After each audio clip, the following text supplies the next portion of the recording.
Welcome to our visit back to the Tower of London, and if you've enjoyed our series so far, we've still got more videos to bring you. So in this one we're doing the Northern Battlements, and as you can see from the wall at the Northern Battlements you can see the City of London.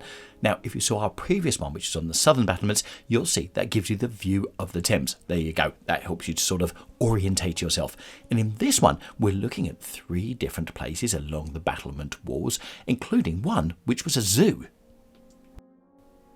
Now here, where the east meets the northern battlements, is just one of those places to stop. This is a barracks, and right down there, that door which we're focusing on there, is where you come out of the Jewel House. There you go. So if you've been to the Tower of London, that gives you a complete orientation. Okay, let's go into the first tower.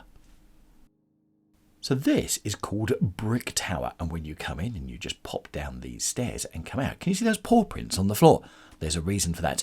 This is dedicated to the fact that, yes, the Tower of London was once a zoo. And look at this, polar bears were kept here, tied to a long rope so you could go fishing. Snakes were wrapped in blankets and kept on a stove to keep them warm. You also had lion cubs here as well at the Tower of London, plus other animals as well. So whilst London Zoo has been at Regent's Park for quite some time, yeah, and that's one we've got to do a video on sometime if we get the demand for it, yeah, it was originally based here at the Tower of London. So you could come in, see all the royal bits and pieces, and then also see the animals that were kept here.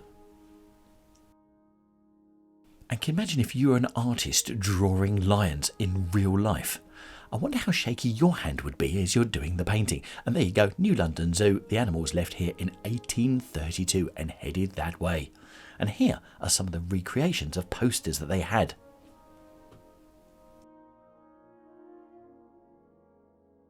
It's incredible to think, isn't it, that when people came over, they brought over these royal gifts of animals. And then it was like, well, where are you going to put them? Yeah, just put them in your zoo that you're going to open up at your home, in your palace.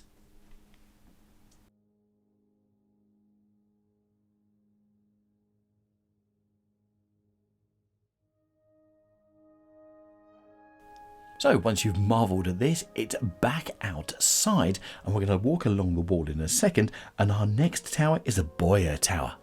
Now, if you're in here, do look up, because you do hear animal sounds coming from behind these windows, and every so often you'll get a silhouette all lit up as well. Right, onto the wall, there's the City of London looking glorious down, and I just love the fact you've got something here that's this old here at the Tower of London, and there you go, you've got the City of London all bright and shiny just behind it.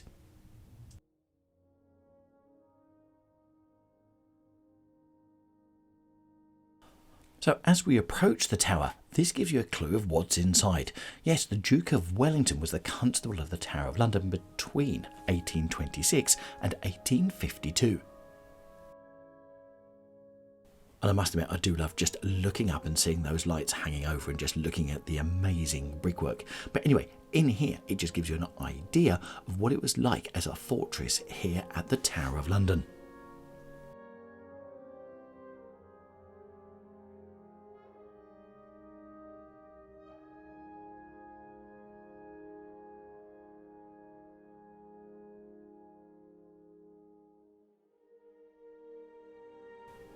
So with seats around it, this is probably one of those places where you can come and find a seat if you're feeling tired, and then just come and watch the video display, which gives you the story of the Duke of Wellington here at the Tower of London.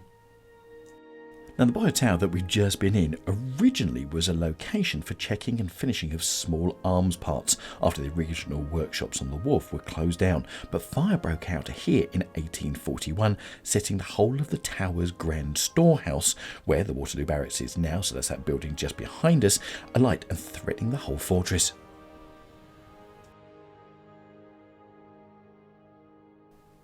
I really hope you've enjoyed our series, and if you haven't and you haven't seen any of the others, don't forget to hit that subscribe button and also like the video as well, because I know that YouTube will serve them up to you.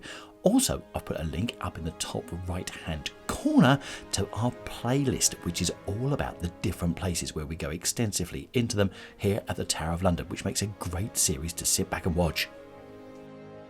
Now this is the Flint Tower, and as we go in, this is probably the most modern of the towers here on the battlement, and it was originally a 13th century tower. And interesting, the 3 towers along here are the tallest ones, so it has an imposing sight as you approach from the north. Now in this tower, which is the Flint Tower, we look at the role the Tower of London has played during the two World Wars. And one of the things I love is the fact that they've sort of superimposed faintly on modern pictures of the Tower of London what would have been happening. So they've put the army people and what they would have been doing whilst here at the Tower of London. So you really get a feel for it as well. And here is some old footage from 1914. Now back here in 2014, 888,246 ceramic poppies filled the moat. And this was done over 4 months between July and November, one representing each of the fatalities from the First World War. And here there's 5 of them that they kept, with the others being sent around the country. And it took nearly 22,000 people to slowly fill the moat. Incredible. And what a way to remember World War I. And this is our final look around the Northern Battlement before we come down and come into the main area of the Tower of London. So we've now done a trip round the battlements that we can. We started off in the south, we went to the east, and now we're on the north. We can't do the western battlements because, as you can see, they've now turned into lots of houses and flats for those that live and work here at the Tower of London. Although the Beauchamp Tower, which we have featured previously, is probably bang in the middle of that. And I'll tell you what, I'll put a link to that video in the top right hand corner so you can see it. See you in there.